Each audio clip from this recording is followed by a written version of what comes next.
Վաղ առավոտյան իրավապահները գործողություններ են սկսել, սպասելի էր սա իրավական տիրույթում է ձեր գնահատմամբ, թե քաղաքական։ Միանշանակ սպասելի էր, իրավական ոչինչ չկա, երկիրը գտնվում է տոտալ բռնապետության կամ ավտորիտարիզմի ռեժիմում եւ այստեղ ամեն ինչ կատարվում է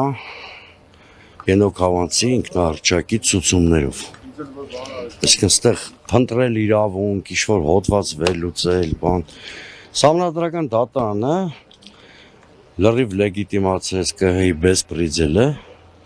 ակնհայտորեն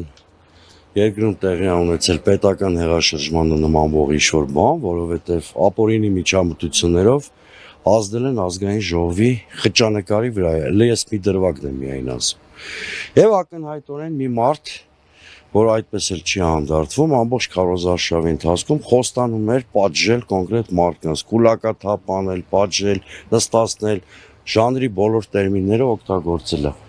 Դա ակնհայտ էր, որ այս ամեն ինչը բերելու է հենց այս հետևանքին խիստ կանխատեսելի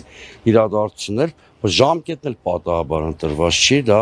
ՍԴՆ-նիստին անմիջապես հաջորդող իրադարձություն է։ Եթե բարձր դատարանը երկրում հավաքականորեն դարձել է Վահագն Հովակիմյան այդ հանաջող նկարիչը, բնականաբար իրավապահ մարմիններն էլ պիտի դառնան Վահագն Հովակիմյան, այսինքն դա մարդու կերպար է, որը խորհրդանշում է ստորաքարշորեն Նիկոլ Փաշինյանին ծառայելը։ Բնականաբար պիտի լինեն ինչ-որ տեղի ունեցավ կանխատեսելի, խիստ կանխատեսելի սցենարը։ Հիմա գլխավոր նպատակը պարուսումն սրա որն է լրացնել Գալիկ Ծառուկյանին, լրացնել Իսլամի ընդդիմությանը, անել այն ինչ ցանկանում է իշխանությունը։ Հայ-ռուսական ճգնաժամ, հարաբերությունների ճգնաժամի ֆոնին երկրում լիցքաթափող քայլեր անել, բայց ստեղ էլ ինքը գործում է իր արժեհամակարգին համապատասխան, այսինքն փորձում է ռուսերին ցույց տալ, որ ես բոլորի հարցերը լուծելու եմ, միակ մարդը ում հետ պիտի պայմանավորվեք Հայաստանում, դա ես եմ։ Մոտավորապես այս լոգիկայով առաջնորդվում, խիստ կանխատես ընտրությունից առաջ դրա համար ենք զգուշացնում, որ ձեր ամեն քվե, որ տալիս եք Նիկոլ Փաշինյանին, քվե է բռնապետությանը, քվե է հայ-ռուսական հարաբերություններում առճակատման խորացմանը, քվե է միակողմանի նվաստացուցիչ զիջումներին։ Հիմա իրականությունը դառնալու շուտով ընդհանրապես լրատվամիջոցները հարցազրույց չեն կարողանալու անել, փողոցում մարդ են ձերբակալելու, տաղավարներից եւ այլն, դե մենք մտել ենք ավտորիտարիզմի հենց այդ փուլ։ Կարծում եք, ինչպես ասեցիք, դժվար թե 2 տարի նույնիսկ այս իշխանությունը այսպես վերդերնի։ Ուրեմն բոլոր ճգնաժամերը, որ կա, մարտահրավերները, հա, ներքին, արտաքին, շատ երկար կարող ենք խոսել, բայց հիմնականում արտաքին խնդիրների համադրումն է այն ռիսկերի, որ դա բերելու է նաև սոցիալական պայթունի երկրի ներսում, արտանողները անշուշտ խոսում եք, մանր միջին հատկապես կանգնած են կռախի առաջ, Հայաստանը չունի ռեսուրս երկարաժամկետ կտրվածքով նման ավտորիտար ռեժիմ հանդուրժելու։ Իսկ եթե այնուամենայնիվ Աստված մի արարծը իմ կանխատեսման մեջ սխալվեմ, այդ կնշանակի, որ Հայաստանը լրիվ դառնալու է ադրբեջանական ենթապետություն, այսինքն ստեղի այլանդակությունները հովանավորելու է հենց Ադրբեջանը իր նանեստիկով։ Անսուրինյանց, այսինքն իշխանապետությունը փողոցային պայքարի միջոցով է դուք տեսնում։ Հիմա տեսեք, իհարկե, այսինքն փողոցի ճնշում կամ հեղափոխական հանգուցալուծում, իդեպ ինքը մոտեցնում է դրան, եթե ներմուծությունը ինքնակազմակերպի, որովհետև եթե ընտրությունների ինստիտուտի նկատմամբ հավատը զրոյացվում է, հասկանալի պատճառներով, եթե քաղաքական բոլոր գործիչները հայտնվում են նման այլանդակ թիրախում,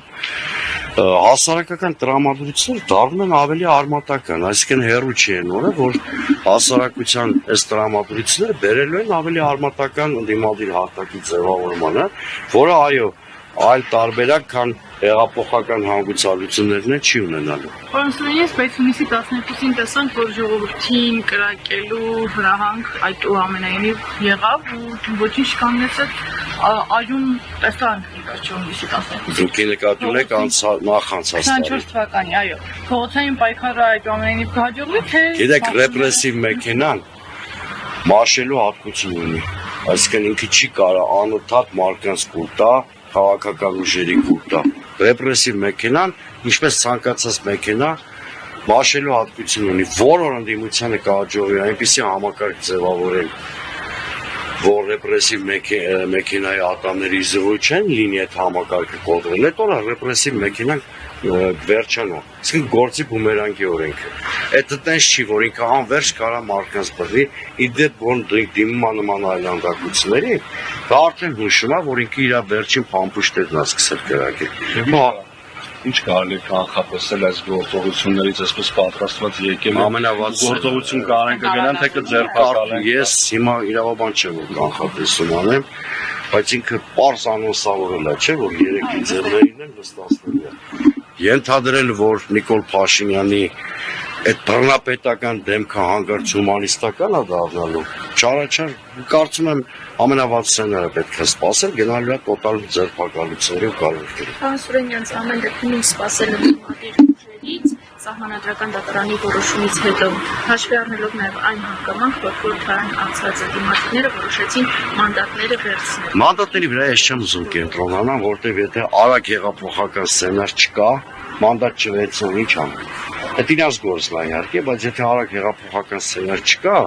մանդատներից հրաժարումն էլ լուծում չի։ Հետևաբար պետք է մանդատն ու փողոցը համադրվի, ես բանաձևը սկզբունքորեն ընդունում եմ, բայց հիմնական թատերաբեմը պիտի դառնա փողոցը։ Առանց փողոցի մենք ազգային ժողովում տեսնելու ենք ինչ որ Երևանի հավաքանի վերջին նիստում տեսան։ Այդ Երևանի հավաքանի վերջին նիստը չկարծեք պատահականություն էր։ Դա լավ բեմականացում էր, ինչա սպասվում ընդդիմությանը խորհրդանում։ Այսինքն եթե նախորդ խորհրդանում ծեծեր միջադեպեր լինում էին, այս անգամ լինելու է բացահայտ բեսպրիձեր։ Մարդկանց հանելու են ասենք դիջասկ ու ծեծեն։ Կամ այս կերպ էլի, որովհետև իրանք պատգամավորները չեն միայն, նաև համազգաստավոր ինչ-որ համազգեստի տակտված բանդաներ, հա, հիմա այս բանդա եմ ասում, որովհետև իրանք որևէ օրենքի չեն ենթարկվում, հա։ Հիմա այս է իրավիճակը, դրա համար մոտ ապագայում պետք է ընդդիմությունը կարողանա դիմադրության համակարգ ստեղծել, հենց այդ բառն եմ օգտագործում, ոչ թե քաղաքական կոնսոլիդացիա, այլ քաղաքական դիմադրության համակարգ, որպեսզի իշխանությունը հասկանա, որ ռեպրեսիան գնալը ծանր գին է նստելու։ Եվ պետք է րոպե առաջ նախապատրաստվի փողոց։ Դա մանդատներ վերցնել չվերցնելու բացարձակապես կապ չունի։ Այս ընթացքում օրինակ ընդդիմադիր ուժերը բանակցել են Գավիթ Ծառուկյանի հետ Ծառուկյանը հանդիպել ունեցել է մյուս ընդդիմադիր ուժերի։ Գիտեք, բոլորս հանդիպում ենք, պարտադիր չի անպայման լիդերներով հանդիպեն, լիդերների հանդիպան մեկնաբանությունից ձեռնպատ կմնա։ Բոլոր շերտերով բանակցություններ գնում էր, բա մենք համատեղ հայտարարություններ ենք անում, ակցիաներ ենք անում, այդ բանով չի ծնվում, սպոնտան։